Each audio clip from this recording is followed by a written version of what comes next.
Hey, I'm Brad, and this is The Race Show. Hi, my name's Des, and welcome to The Race Show.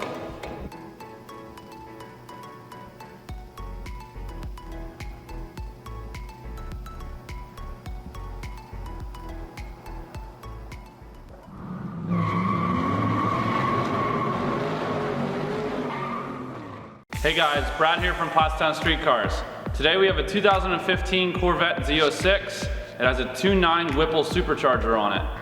I previously tuned this car, and I'm going to be doing some modifications and adjustments to it today.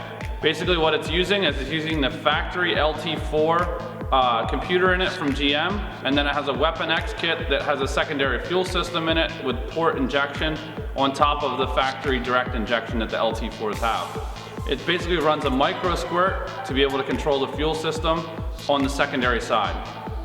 What we're doing today is we're going to do some fine-tuning adjustments and get it out to max power.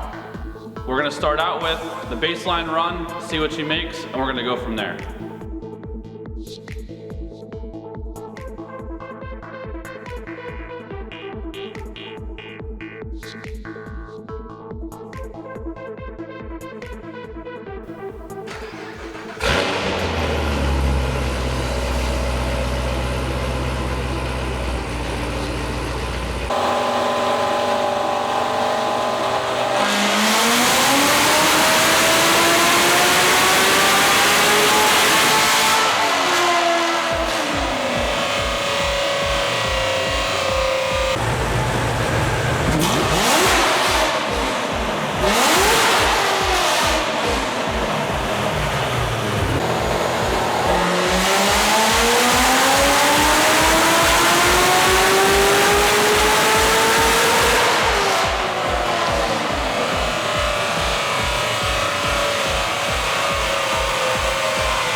Alright guys, so we did our baseline runs. Basically, we wanted to put the thing back on the dyno after there was some hard part adjustments made from the original tuning that was done on it, and there was a couple adjustments made by another tuner. I wanted to go back in and check things out and make sure things were okay. So our baseline runs came out at 712 and 630 foot-pounds, which was substantially lower than we had experienced before.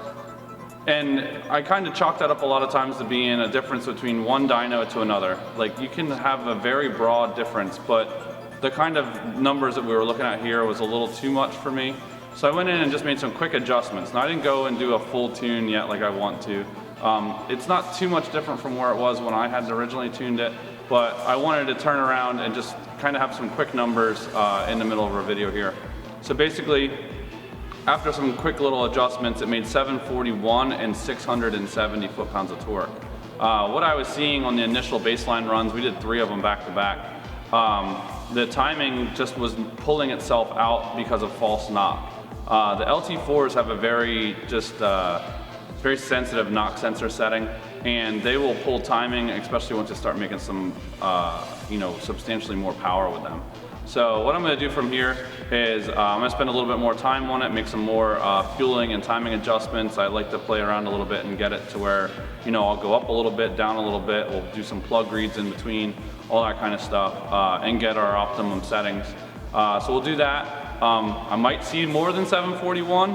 741 might just be where it is. I'll know once we do a little bit more testing and spend probably about 2 hours on the dyno. So stay tuned and we'll give you some more.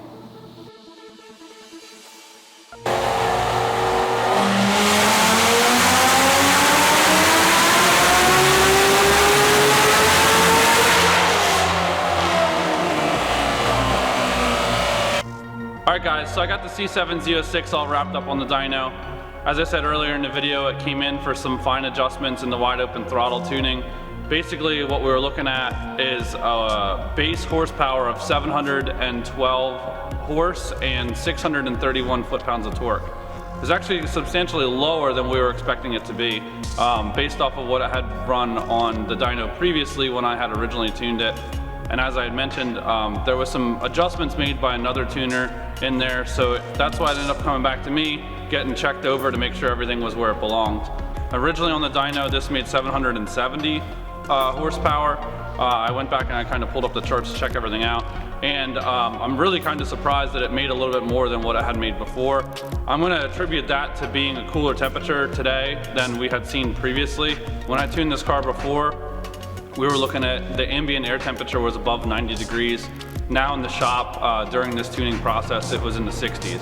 So with the lower ambient air temperature, obviously we're going to see a little bit more of a power increase than we did see when it was in the 90 to 100 degree range. As far as the supercharger temp goes though, I was maintaining around the same, where about 90 to 100 degrees after the charger itself. This Whipple charger really does gain a substantial amount of power. All right guys, so I got some final numbers here. In our original race show video, we showed this car making 785 horsepower. I had a couple things that I was kind of working on with it, getting a couple adjustments straight and such, but we had already gained from, we came in at making 712, we ended up making 785.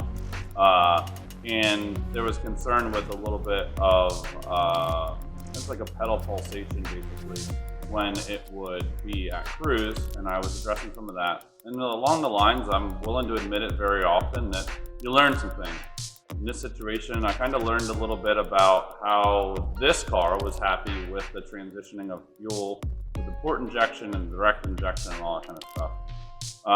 Without getting too technical, without having anything to really show you guys, basically, I was using the Megasquirt today to do a little bit more fueling than we had been doing before, and I took some of that burden off of direct injection. And what we ended up with, we made 826 horsepower.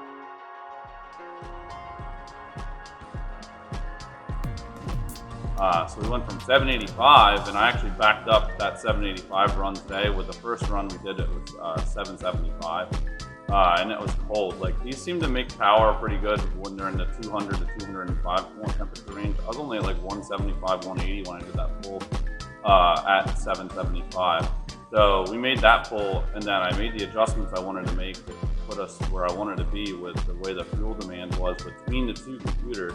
And what that ended up giving me was the 826 horsepower run. I did that run with some adjustments. We backed up that 826 3 times, which is usually what I like to see. Just because we did it once doesn't mean it's right.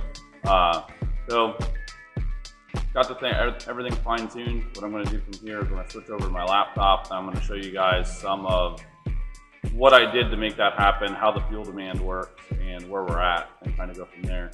And give you guys a little bit of insight into what I do. All right, so here is the basic breakdown of the HP Tuner's logging screen for a LT4Z06. As you can see, there's a ton of PIDs that go along with this. We got them all over here on the left.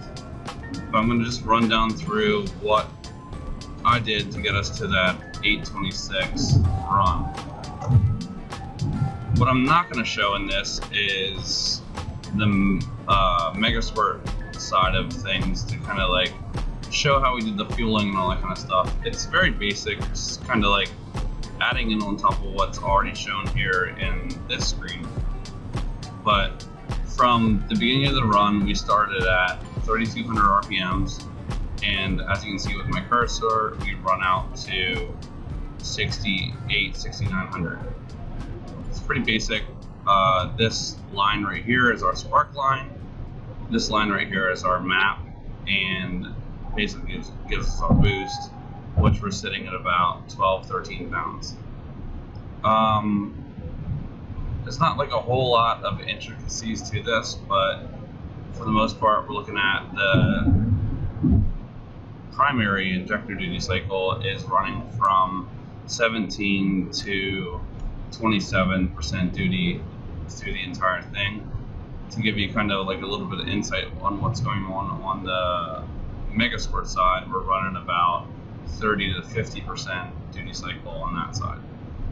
So again, with everything we have going on with the ratio, I'm not trying to get too intricate with what I do on my side with tuning, but it's kind of just a basic screenshot of what goes on the tuning side of stuff, and kind of how we got the Z06 Corvette to 826 horsepower. So that concludes our video for the C07 with the Whipple supercharger on it. If you like this video, please like, share, and subscribe to the race show, and stay tuned for more content.